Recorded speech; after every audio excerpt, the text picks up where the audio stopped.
Right, so because there's little gaps, I like to put a bit of rod in and then just use the rod over. Probably went oversized on the rod than what I needed to, so that would be something I would do different if I was to do this in the future.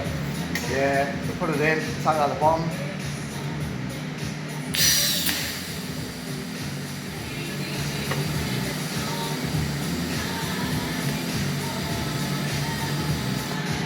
Line it up. Then you cut this.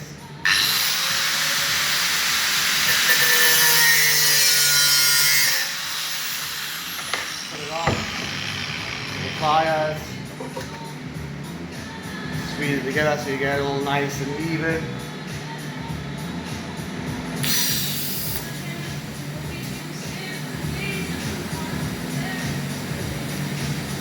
That's that. Now you do this all the way around, like that side.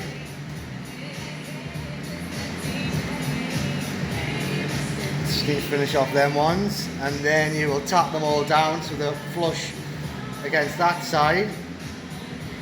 So when you weld this side, you don't get what's called coking through, which is basically oxidization of the weld, which is what you don't want.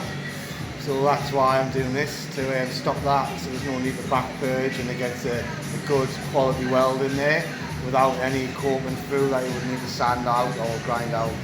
Yeah, that's the difference with stainless. If you're going to do it properly, you've got to do it properly.